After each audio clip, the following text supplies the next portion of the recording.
I'm going to tell you my experience with this ice sleeve. It comes with an instruction pack which tells you how you're supposed to measure things. I got the small one. You're supposed to measure basically 2 inches from the nearest largest joint. So I got the small one to go over my wrist. There's a big bump there where I injured it in an arm wrestling tournament. The one thing I don't like is that there is a little bit of condensation in this bag. You kind of need to keep it in the bag in the freezer so it doesn't pick up all the kind of food smells. So there is condensation in the bag. The first thing that you'll note is that it's really thick. It's really thick. I've had other ice sleeves and this one is a lot thicker, which means it stays colder longer. So you put it on and it has,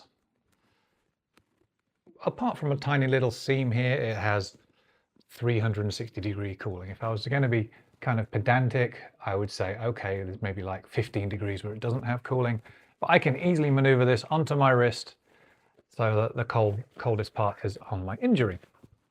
The other thing that comes with it is this. It's a band.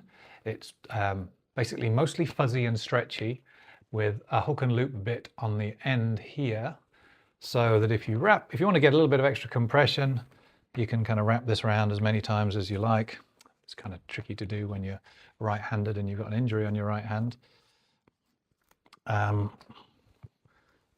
yeah, you can kind of wrap it around there and then just cinch it on with the hook and loop. And I can do the same thing with the other end as well. I have to rotate that one time. And then that is both cold and very tight. So compression, you know, you might have heard the rest ice, compression and elevation. So what I typically do is I just wear this as I'm going about my daily business for about 15 minutes every couple of hours whenever I remember. And it does soothe my arm. It makes my the swelling, the injured part of my wrist go down. And I really like it. It also can be used in the microwave. In the instructions, it tells you to put it in 5 seconds at a time because you don't want to superheat one particular part of it. You want to kind of heat it and let the heat spread throughout the whole sleeve. But for right now, I'm really enjoying the ice aspect of it. And I think I'm going to get another one for the other arm.